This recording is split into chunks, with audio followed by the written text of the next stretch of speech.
Good evening and welcome to True Talk. This is your host Samar Jarrah. We're going to be talking live with most popular Palestinian American novelist Suzanne Abu al-Hawa.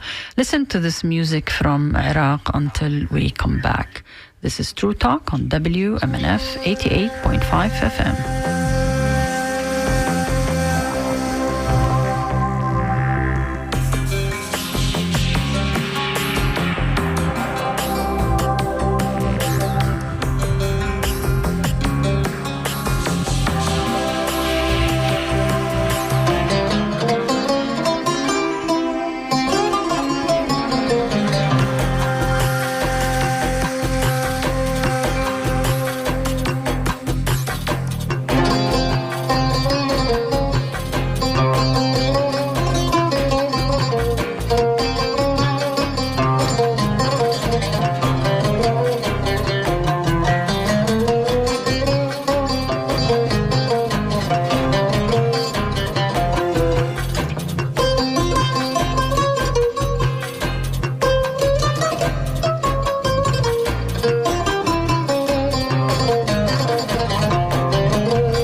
And welcome back to True Talk. This is your host Samar Jarrah.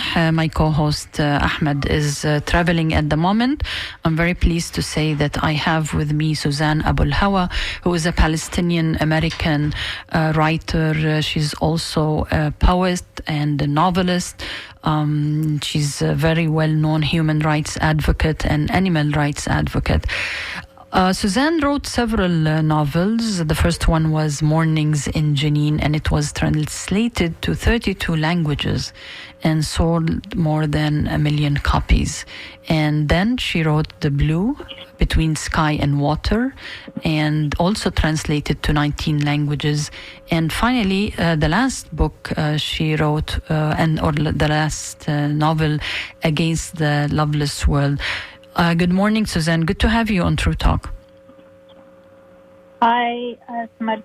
Hi. Hi, Alhamdulillah. Sorry, hello, I forgot. Yeah, this is in English, actually. No problem. Yeah, Suzanne, I'm very happy to be talking to you. I wish the circumstances were different because the ongoing genocide is still going on. And there are so many issues I want to talk to you about, but maybe let's begin by the fact that you were able to go to Gaza. I know you have done several interviews on it, but not with True Talk and not to our listeners on WMNF, which really we have people listening from all over the world. So those who did not hear you talk about it, what was your impression when you went there? Because there is a huge difference seeing all this destruction on TV and then to actually be there. Yeah, as I've written extensively and spoken extensively, it's I think the reality is infinitely worse than what people are seeing from the ground. For several reasons. One of the things people get to see through a very, very small frame and through a very limited view the kind of moments of acute violence, of blood and gore, and but the despair, the hardship, the genocide is 24/7, and it's felt in every aspect of life. Whether it's the extreme elements, first the extreme cold and now extreme heat. People are you have to remember the majority of the population are now living outdoors. And with that comes, all of the things that humans aren't accustomed to. Now there's, all of these insects and scorpion bites and sand crabs and sand mites that just invade everything you do. Sand is in your food, it's in your hair, and there's no avoiding it. I mean, people who go to the beach should, understand how that you can't avoid sand getting into every part of your body. And then there's no way to clean yourself because there's no water. There's the lack of supplies for hygiene, the lack of water for consumption and for hygiene. And of course, there's the lack of food. I mean, people are subsisting on complete lack, and those who do have food have really disgusting stuff that's not fit for human consumption, honestly. Much of the aid that's getting in is it's canned gross things. I mean, honestly, I've eaten it, and it's terrible. So there's that. There's what's happened to children is profound. I mean, I struggle sometimes, actually always, I struggle to find the right descriptors because I just don't have, even as a writer, as a merchant of words, I don't have the right words to describe how utterly horrific the reality is for people.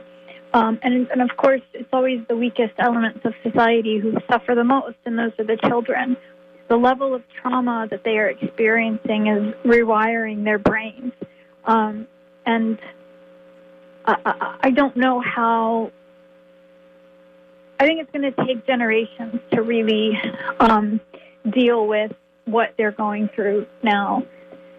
They've already missed a year of school. They have nearly every child I spoke with, and I spoke with hundreds of children.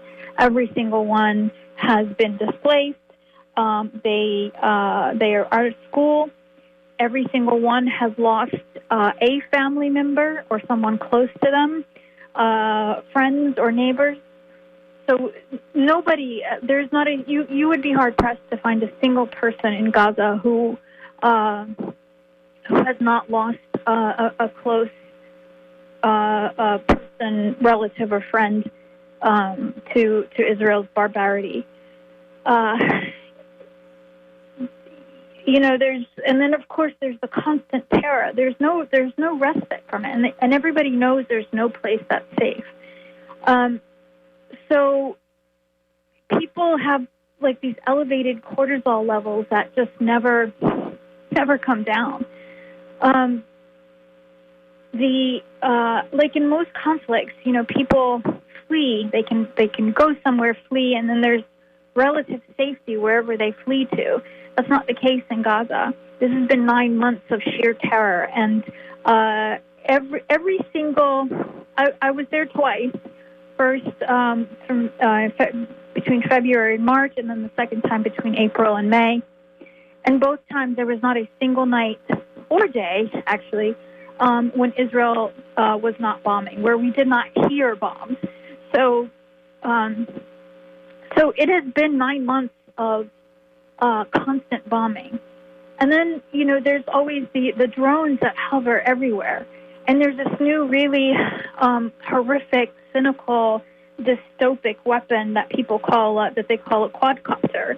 It literally just flies around, and then, like, if you see it, it's like you're probably dead. It's just this drone that comes around out of nowhere, and it will shoot.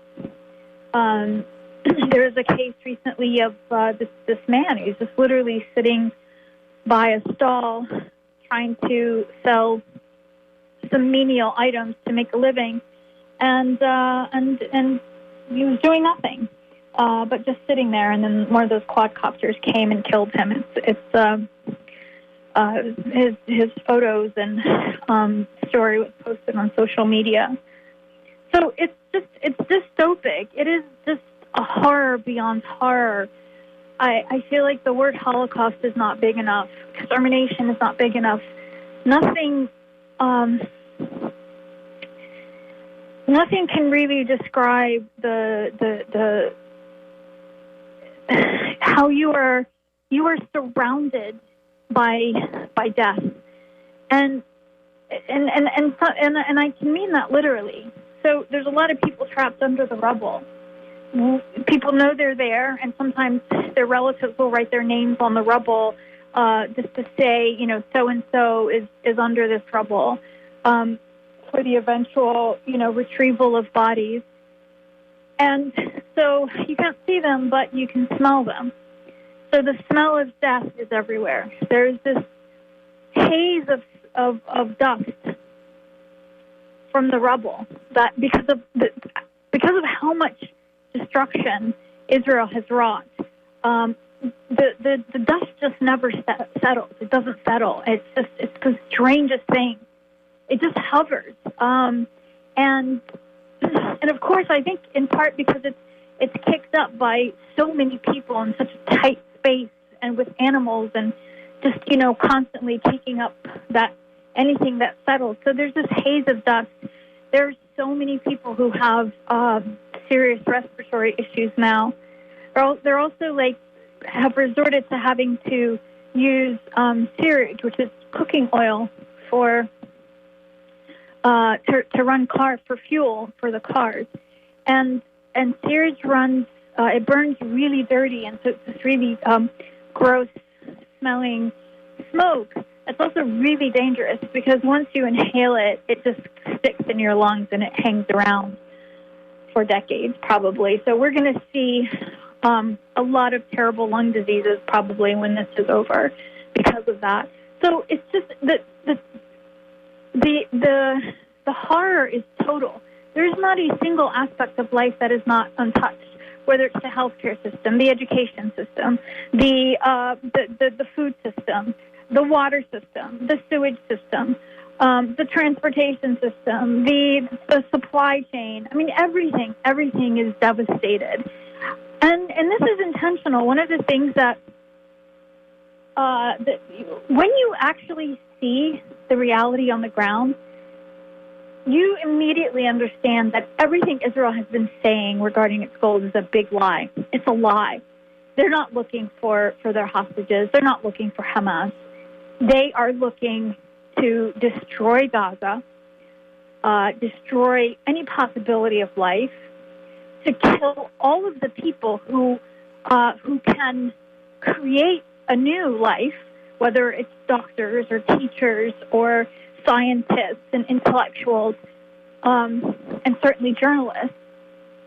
And we see these targeted assassinations of artists and all of these people who can renew a society.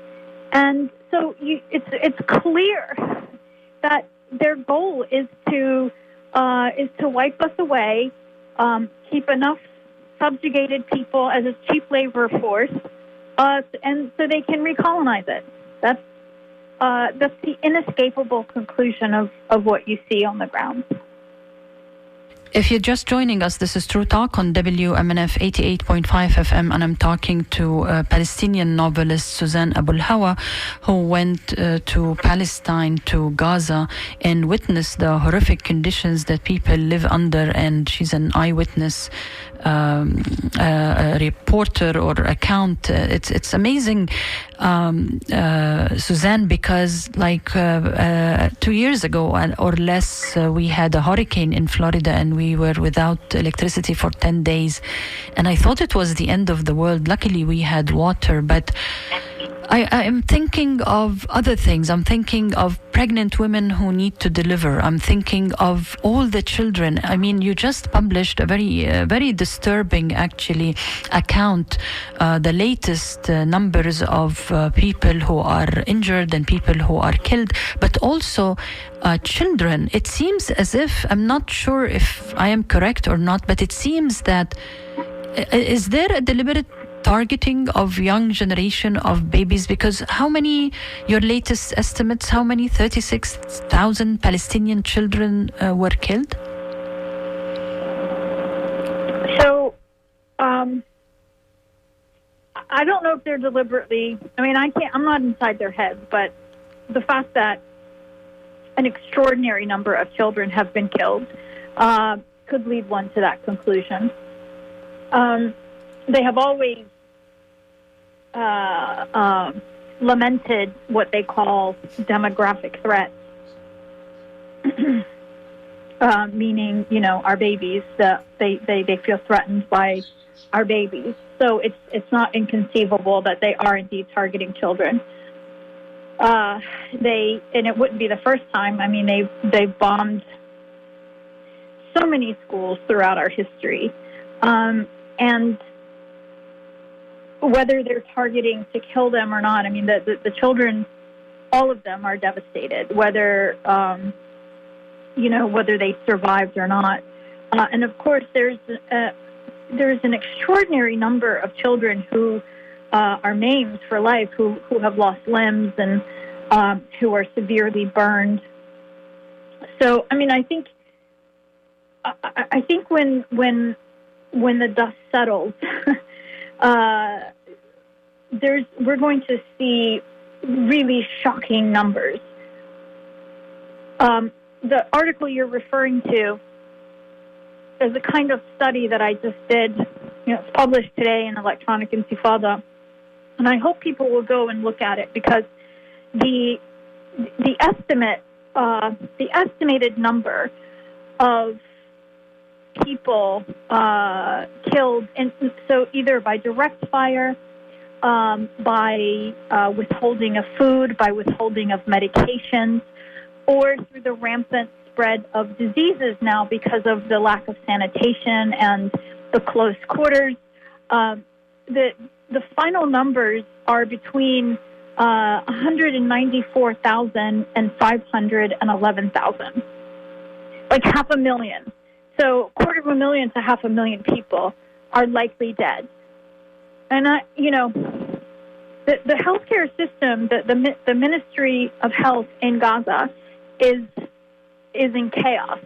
And if you've noticed, Israel is still bombing at the same rate, and they are still killing. Every day we're seeing hundreds of people killed, but for some reason that number is not moving.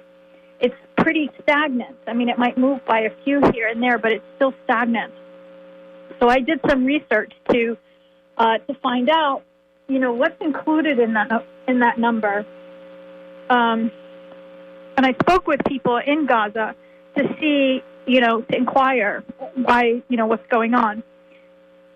So first of all, that number only includes people who come through the hospital system or the health system who can be identified by name and by civil ID number.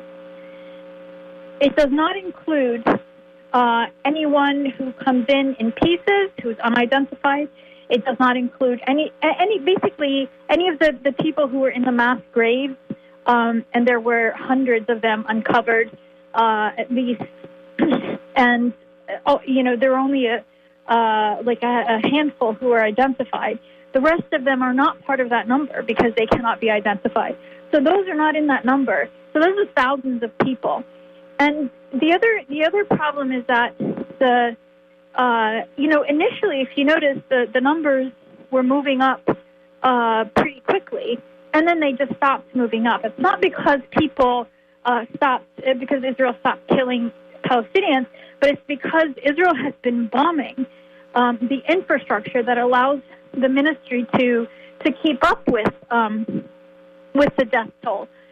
So all of their servers have been destroyed, and for a very long time they were depending on manual reporting through just a paper trail. But those also are getting bombed and burned, so that's lost. And so that's why. So there's there are tens of thousands of people who aren't being accounted for, who are being killed by direct fire. And so the rate initially, the rate of deaths per day, per week was pretty consistent. And so I used that to extrapolate what is most likely the correct number. I also there are multiple populations who are not included in those estimates. So the estimates that are reported that are like just a little under 40,000 are such a gross underestimation. I can't even begin to tell you how wrong that number is. That number also does not include the people who are dying because they can't get insulin, or they can't get blood pressure medication, or heart medication, or kidney treatments, dialysis, cancer treatment. So all of these people, there's a whole population, tens of thousands of people who are dying because they don't have their regular medication and cannot manage chronic illnesses either through medication or through specific diet. So that's another population that I added into the mix. And I explained how I came up with the numbers. I did a lot of research to obtain the population estimates and then general mortality rates for these unmanaged chronic conditions. So that's a whole other population of death toll that went into the estimate. And then another population are people who are contracting severe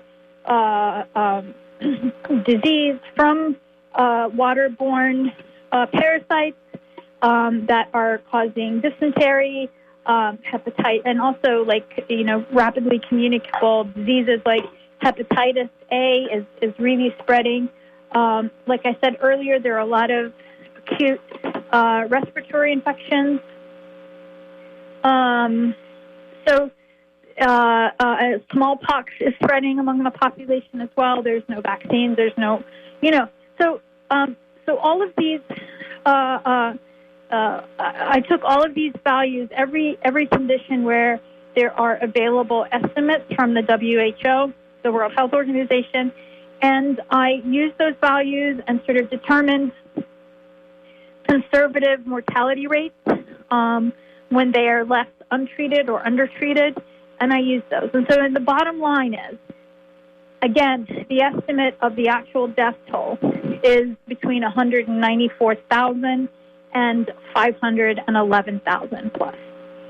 I think people should stop relying on that popular number that's out there now, around 40,000, because that's just not real. It cannot be real.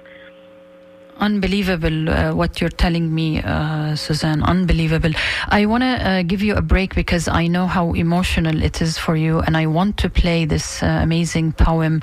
Also, one of the things that Suzanne does is a literature festival, Palestine Writes. I think the last one was a few months ago, and this is a poem by Suzanne Abul Hawa, We Never Left Palestine. Please listen to it. This is True Talk on WMNF 88.5 FM. I'm going to give you a short break, Suzanne, and listen to this amazing poem. No matter what you ask, I have but one answer, whispered to me by my ancestors.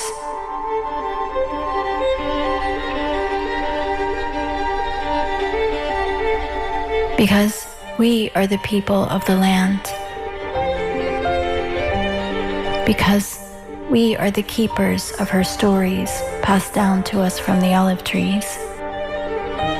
Because her rivers run through our bodies, and our grandmothers embroidered her landscape on our skin since 10,000 years. Because we saddled her first horses, we sang her first ballads, and we harvested her wheat with love no matter who held guns over us. Because our poetry watered her gardens since before she was Canaan. Because we danced when she married the Mediterranean Sea, and we made her wedding cake, a tray of knafe from Nablus. Because we were always there. We are the Jews and the Christians and the Muslims. We lived converted between religions, settled from pilgrims, left and returned, mixed with our conquerors, died by their swords, and nourished her soil with our bodies. But we never left. But we never left. But we never left. When Henry VIII sent Anne Boleyn to the Tower, we were in Palestine. When Marie Antoinette was marched to the guillotine, we were in Palestine. When Galileo gazed at the heavens, we were in Palestine. When Columbus got lost, pillaged, and raped where he landed, we were in Palestine. When Queen Nzinga ruled the kingdoms of Ndongo and Matamba, when Genghis Khan broke through China's Great Wall, when the suffragettes marched, when all of your history, it was us who were there. Not in Europe or Russia or Poland or Brooklyn or Yemen or Iran or Iraq, but in Palestine, continuously for millennia. Because we created her dances. We terraced all her hills and nestled our homes in her grooves. Because we slept, ate, gave birth, married, loved, aged, and died in her arms since time was fitted for a calendar. Because now she's under a foreigner's boot, her curves decapitated by urban planners, her trees cut and burned by their hate, her body scarred and siphoned dry, her pomegranate owned and caged, her za'atar buried in concrete, and her wild, tumultuous history violently stuffed into a plastic box, branded with a new name and an epic myth. They've killed her birds, taken our hummus and falafel hostage in a museum they built over the graves of our ancestors. But we know And only we can tell her native stories, sing her native songs, and dance for her, a promise from her children, determined to make their way back to the embrace of her sun-kissed hills and her orange and olive groves.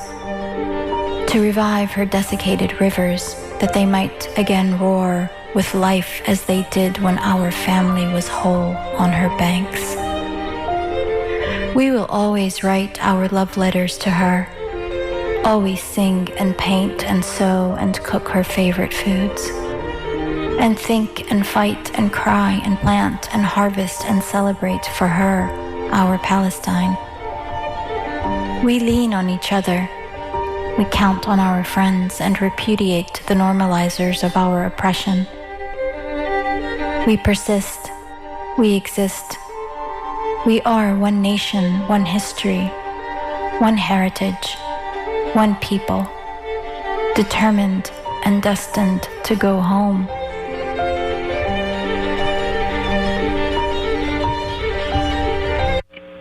Welcome back to True Talk. If you're just joining us, this was a poem by Palestinian poet and novelist Suzanne Abu al-Hawa. Such amazing words, Suzanne. Your books are so powerful. Your literature and your poetry is so powerful.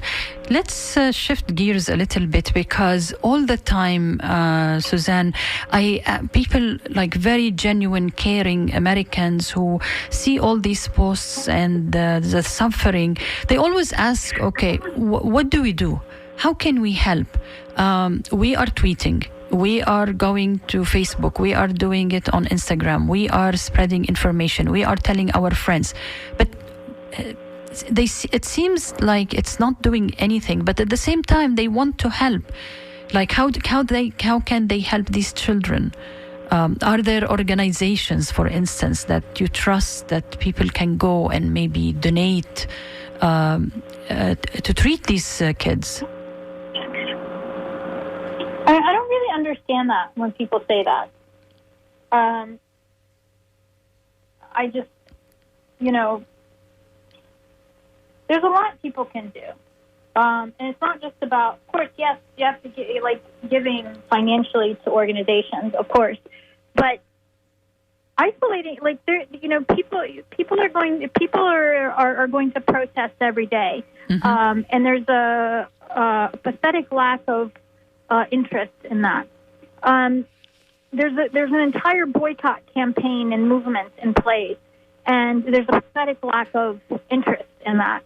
People want quick and easy solutions that don't inconvenience them. They want to just open their wallet and give a few bucks to feel better. No, that's not how this works.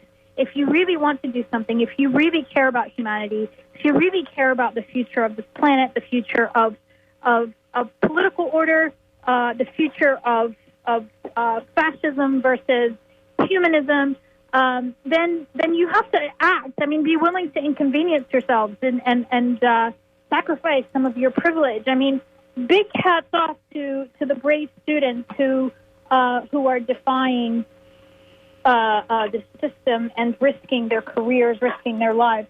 Unfortunately, there aren't enough people as brave as them, as willing to actually stand up for people undergoing a literal genocide that's live streamed. So I'm not interested in giving names of organizations to help people sort of feel better about themselves if they give $10, $20. People have to act, especially people in the United States whose elected officials are directly and indirectly implicated in this genocide. So people can write to their representatives. There's a lot people can do, and I just don't accept people saying, "Well, I'm just one person. What can I do?" and then just going about their lives. That's not okay, frankly. I appreciate your input, Suzanne, because like you said, the U.S. is so much involved with this. I mean, without our diplomatic and political and military... And so is the Arab world. It's not just the United States. Of course. The Western world. It's the Arab world. I mean, it's disgusting what not just what. Can you elaborate on that? Because I'm trying to. Yeah. Okay. So, the Arab governments are complicit as well. I mean, despite what they say publicly to their masses, in continuing to supply Israel with weapons. I mean, how do you think they get all these weapons get to Israel? They're not coming by the Mediterranean Sea. They're coming via land from Jordan, from Saudi Arabia, from the UAE. They are and from Egypt. They're supplying Israel with food and just precisely as Israel is starving the population to death. So yes, and then while the masses might feel compassion and solidarity with Palestinians, they're not acting enough. I mean, the boycott. It's shocking to me to see people in Cairo going to Starbucks, and I mean, granted, it's not. It's hugely reduced, and thankfully, the boycott campaign has been somewhat successful, but it's not nearly enough. I mean, you still see people apparently throughout the Arab world just kind of going, unable to sacrifice their Coca-Cola. I mean, it's although they need the level local of ignorance and apathy is depressing. Although all these countries, they need to create their own local brands. I mean, some of them did, and they have become profitable, but I can't believe that they have. I mean, since when we eat in the Arab world part of our cuisine to drink Coca-Cola or to eat chips and all this junk that Americans now are trying not to let their kids eat them. But did you? Good point. Did you see the? I think, an investigative report done, I think, it's called Noon Post or Turkey, something, where there are at least 24 companies in the Arab world that are manufacturing kosher meals and sending them, like manufacturing them in Egypt, in Morocco, even Tunisia, in where else? Emirates probably, and sending this kosher meal to Israel. I mean, is Israel that dependent also on outside food and agriculture? And I mean, it's mind-boggling. I don't know if you have seen that report, Suzanne. No, I didn't. Okay, you have a look at it because it's really quite disturbing. And I want to ask you about the Palestine rights, and because there is I haven't been to the website except yesterday to see it, and I saw that there is something new, a place of many beginnings, 3 paths into the history of Palestine. So can you talk a little bit about Palestine rights and this attempt to erase us from existence? Because the last conference that you were putting together, there was so much pushback and people wanted to cancel it. And they tried to appropriate our food and culture and even our kufiya. But again, even writing, what was wrong with having a Palestine rights literature festival in America? Well, I mean, it's threatening. Colonizers are insecure. Israel has no culture. They have everything they have is stolen from us, whether it's our food, it's our clothes, like you said, our kufiya. They steal our songs, they steal our music, our dances. It's pathetic. I mean, it's truly, truly pathetic. And they pass it off as if it's Israeli, and of course it precedes them by millennia. And so when we show up with receipts, with photographs, with evidence, with artifacts, with with actual stories from the land, that's really threatening to them because it offends their entire the mythos of their identity, of their colonial project. So the Palestine Rights Festival was hugely threatening to them, and they tried to shut it down. It didn't work, and as a result, you saw the congressional hearings with the university president. that led to the resignation of Liz McGill, the president of the University of Pennsylvania, that actually started because of our festival. And this is so. There's all these billionaires as donors who give to the university who threatened and withheld money, and then eventually pushed these presidents to be investigated by the government because they have all of these politicians in their pocket. And this is just another example of how Zionists really run the United States. I mean, I don't care what people call me for saying that. The truth is that, and AIPAC, the Israeli lobby in this country, is constantly bragging about how all of their, Israel-friendly candidates have won their seats because they're backing them with millions of dollars. They just did that with Jamal Bowman, I think. Yes, that's correct. I mean, they're spending... It's reported to be the most expensive race in history. $100 million to defeat 4 or 5 not very influential representatives. I mean, they're just starting, but there is no pocket of air that they want to keep for us. But luckily, the young generation, as you mentioned, in the universities, they don't buy this and they don't get their news from, from mainstream media. Today, we're going to have the debate, if I'm not mistaken, and people keep telling the Muslim vote and the Arab vote and the pro-Palestine vote, you have to vote for Biden. Do you see any difference between whether a Biden administration or a Trump administration when it comes to Gaza and the ceasefire and the Palestinians? I'm sorry, you're asking me if I see? Do you see? Because, for instance, there are so many people on the Democratic side are telling the Palestinian Americans and Muslim Americans, you have to vote for Biden or you're going to end up with... We don't have to do anything. We don't have to. As a matter of fact, any Arab or Muslim organization that promotes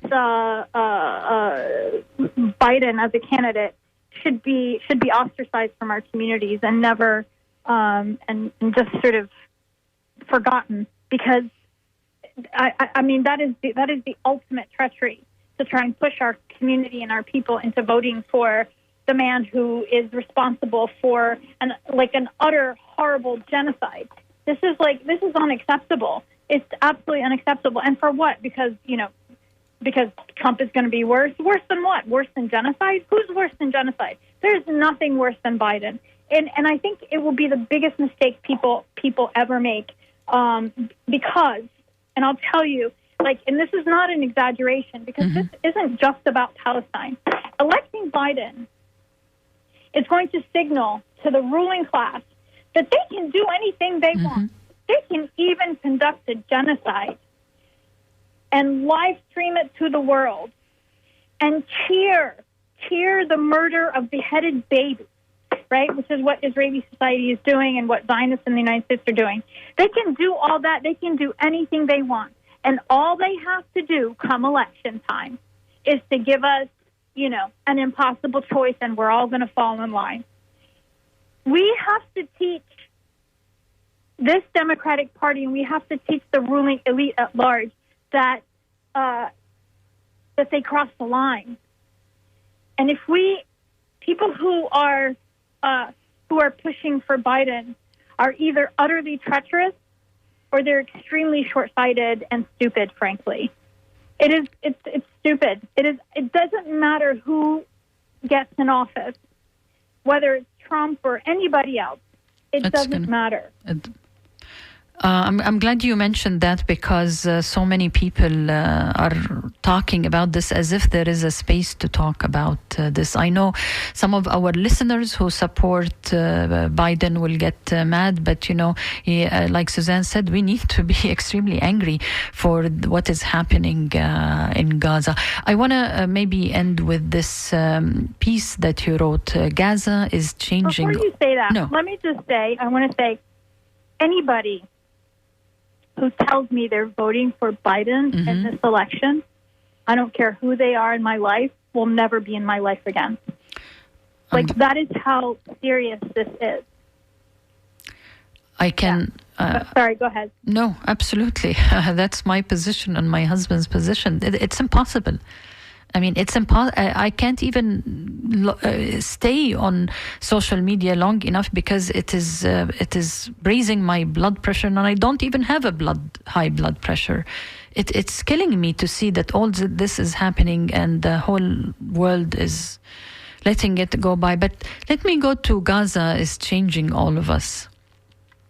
This is a piece that you published June 25th, 2024. And again, for our listeners who want to know where they can read about Suzanne Abu al-Hawa, you are familiar with the electronic intifada,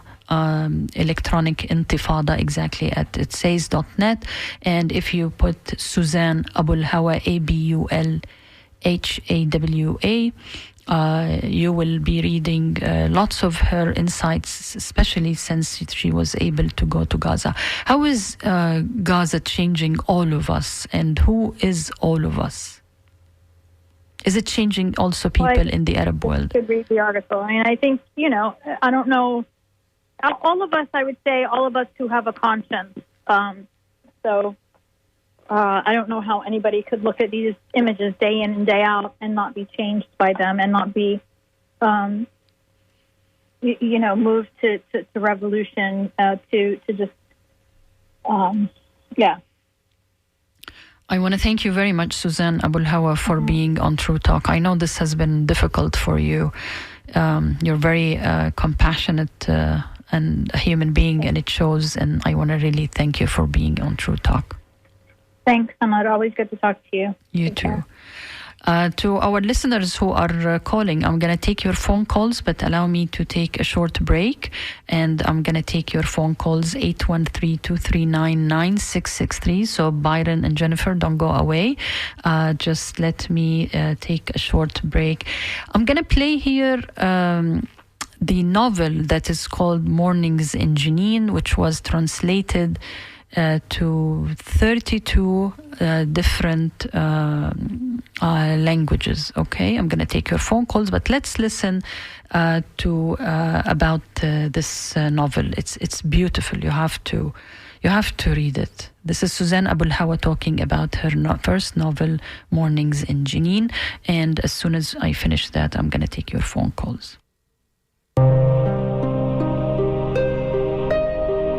My name is Susan Abu al-Hawa. I wrote a novel called Mornings in Jenin. This is a story of one Palestinian family over 4 generations. In 1948, when the State of Israel is established, the Abu al-Haja family is forced to flee their homes. And in the chaos, their youngest son, Ismail, is lost. He's kidnapped by an Israeli soldier who raises young Ismail as David, along with his wife, Jolanta, who had survived the Holocaust. And in 1967, during the Six-Day War, David and Yusuf, who's his older brother, come face to face on opposite sides of that war. The story is mostly told from the point of view of Amal, the youngest sibling in that family who was born into the refugee camp of Jenin, where her father used to read to her every morning at dawn. And that's where the title of this book comes from. This is a story of great loss. It is also a story of great love. If you're just joining us, this is True Talk on WMNF, and I'm your host, Samar Jarrah.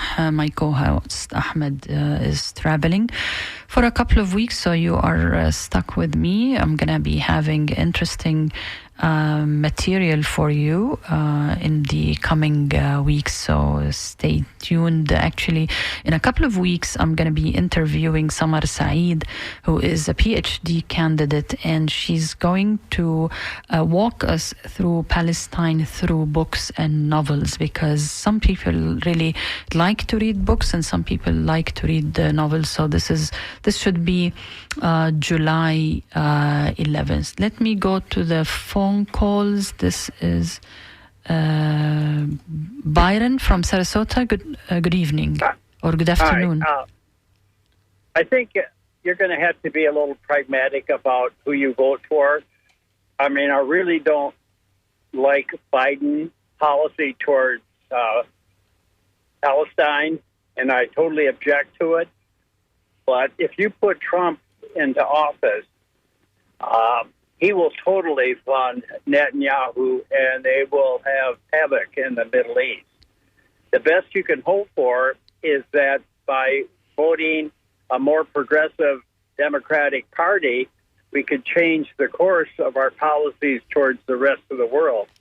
You have to keep the Democrats in power. And I know, Byron, but because we have only like 4 minutes, so I want to just ask you a question. You have seen how AIPAC was able to defeat Jamal Bowman, who is really a junior rep at the Congress, and they have put forth $100 million to defeat the other candidates who are supportive of Palestine. How is it possible to change politics? Whether it's the Democratic Party or the Republican Party, they are all in bed with the Israeli lobby. They all support the genocide. I didn't see, for instance, Pelosi coming out or anyone other than the few people, maybe 10 or 12, who are speaking against the war. So what is the benefit for me when I see my people are being butchered live? Not, for instance, 100 years ago or 25 years ago. No, live. I watch it live. So what's the point? I mean, convince me so I would vote for him. Well, the point is that if you don't vote for him, it's going to be even more so in the future. You've got a progressive, you've got Jewish people that are speaking out. Yeah, of course. And I've encountered the Zionists in Sarasota, and they are tone deaf. They have what I call October 7th amnesia. And as a result of that, conflicting with them, I was arrested. Oh. And but I feel that I still, even though I detest the whole upper level of the Democratic Party, I believe in the principles that it used to stand for. Okay. And maybe it's got to be, I'm 82 years old, and maybe it's got to shift backward. Thank you so much, Byron. I really appreciate it, but I need to go to Jennifer in Spring Hill because we have like 2 minutes. Good morning, good evening, good afternoon, Jennifer.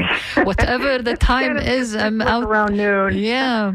Yeah, go ahead. Well, I'm a spokesperson for the Green Party of Florida, but specifically I wanted to let people know, listeners know, that there is one candidate that will support Gaza, and the Green Party always has supported them. But Jill Stein will be on the ballot in Florida, and I mean, we got to stop voting for lesser evils that keep getting more evil every time. I mean, Hillary Clinton's PAC helped defeat Jamal Bowman, so I mean, there's a big disconnect from people thinking that their party's better than the other. Okay. Neither of them are good. Okay. So I just want to give people that option. There's one candidate out there. Thank you, Jennifer. I really appreciate it. And we are not endorsing anybody on True Talk or not endorsing anyone. So I just want to be very clear that this is freedom of choice. But I, as a Palestinian, I really can't vote for somebody who is supplying weapons to kill more Palestinians. I want to thank all our listeners who helped Ahmed and I not only reach our goal with the last fund drive, but actually to exceed it with a good amount of money. Your support is important. WMNF is one of the most important voices on the air. I mean, I cannot watch any of our mainstream media. Really, it pains me. It's sickening. It's literally sickening compared to what you might see from average, normal Gazans. If you go to Twitter or TikTok or Instagram, they're all there, with cameras. They're the ones they are the journalists. And that's what made a difference with the young Americans. Young Americans no longer watch our news. by the way. I think they realized long time ago that it's useless. Thank you so much for listening to True Talk, and thank you for supporting WMNF. And I think the scoop, need to shift the email. The scoop is next. WMNF Tampa. This is the scoop.